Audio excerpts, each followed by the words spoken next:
UNRWA has not received.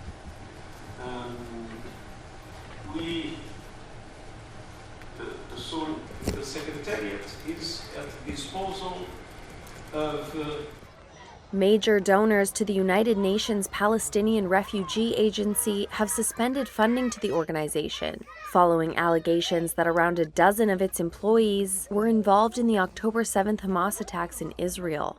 Here's what you need to know about UNRWA. UNRWA stands for United Nations Relief and Works Agency for Palestinian Refugees in the Near East. It was established in 1949 after the war surrounding the founding of Israel, when 700,000 Palestinians fled or were driven from their homes. Today, it directly employs 30,000 Palestinians, serving 5.9 million people in the Gaza Strip, the West Bank, and camps in neighboring Arab countries. Its 13,000 employees in Gaza run schools, healthcare clinics, and distribute humanitarian aid.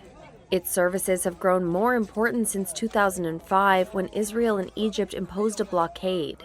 Nearly the entire Gazan population relies on UNRWA for necessities like food, water, and hygiene supplies. Contributions from UN member states, including regional governments and the European Union, account for more than 89% of the agency's funding. In 2022, the US was its top donor. It also receives funding from the regular UN budget and gets financial contributions from other UN bodies. The US, Britain, and several EU members have suspended their funding in the wake of the allegations. A 6-page Israeli dossier shared with the United States and reviewed by Reuters says 10 staff members directly participated in the raid into Israeli territory, and 2 others were summoned to assist the raid. The dossier says Israel also has wider evidence that UNRWA has employed 190 Hamas and Islamic Jihad militants. UNRWA says it acted swiftly to fire staff after being alerted of Israeli evidence that they participated in the October 7th attacks. It believes the funding cuts could jeopardize its entire mission and dramatically worsen an already catastrophic humanitarian emergency in Gaza. The organization has been under financial strain for years, and in January 2023 appealed for $1.6 billion in funding. Israeli authorities have long called for the agency to be dismantled, arguing that its mission is obsolete and it fosters anti-Israeli sentiment. UNRWA strongly disputes this characterization. So how do you see the meeting? We know that the Secretary General's heart is in the right place when it comes to defending UNRWA and helping the people of Palestine, especially those who are living difficult times in the Gaza Strip. We appreciate that. We know him. We know his quality and what he stands for, including his courageous position for calling for a humanitarian ceasefire and invoking Article 99 of the Charter. We also agree with him in appealing to our colleagues from the countries that are suspending their contributions to UNRWA to reconsider. And also he is appealing to other countries, including those in the region, also to step up to the plate and to shoulder their responsibilities. These are good things, that took place in that meeting, and we are with the Secretary General and the Commissioner General of UNRWA all the way in order to protect UNRWA, to carry out its mandate until there is a solution to the Palestine question from all of its aspects, including the question of the refugees. That's the mandate of UNRWA in the General Assembly, which reached recently, when we renewed the mandate for 3 years, 176 countries. And also, in my statement, I said that we should put things in context. Don't send the wrong message to our people in the Gaza Strip. While the Israeli government from long time ago is trying to do everything to destroy UNRWA. UNRWA is a success story of the United Nations for the last 75 years. It needs to be protected. It needs to be praised. It gave 153 martyrs during this onslaught against our people in Gaza, the largest number of people killed since World War II by any UN operation.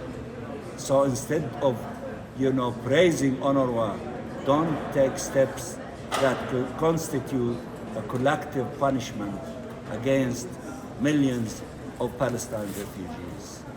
I think that our colleagues, we praised also those who spoke very courageously, saying that they will not take any steps of suspending their help, such as Norway, who spoke very eloquently, Ireland, Spain, and others who spoke, very strongly, saying that this is the time to help UNRWA, this is not the time to withhold funds or suspend funds. We hope that this meeting for countries that took the decision to suspend, to review, to reconsider, the Palestine refugees should be looked after.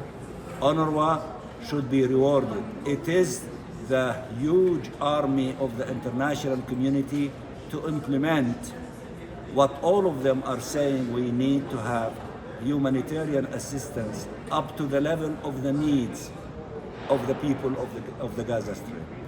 Who is going to do it? If UNRWA to collapse, the 13,000 employees of UNRWA in the Gaza Strip is the army that can implement. If you don't have the force to implement in all corners of the Gaza Strip, then you can have thousands of truckloads of humanitarian assistance. There will not be the manpower in order to distribute. So people, we told them, think of all these things and reconsider, and I hope that they will start the process of reconsideration during the course of the weeks to come. Ambassador, Thank you very much. Ambassador, do you think, are you confident that some other countries might step up if some of the larger donors aren't ready to resume funding by the end of February? We hope so. We hope so. The SG made a strong, appeal in that direction for reconsidering those who took that step, and for those others that can do and increase their commitment. Thank you very much. Did he show any evidence or give any information on the accusations that Israel had made? That he is acting within his power, and Lazzarini, they say according to regulations and what have you. But I said, there are other cases by the UN forces, peace forces in Africa, for example, in which there was a case of sexual misconduct. Not a single dollar was postponed to aid the peace forces of the United Nations. I said, why do you use a different standard with UNRWA? And UNRWA is a shining example of the success of the UN.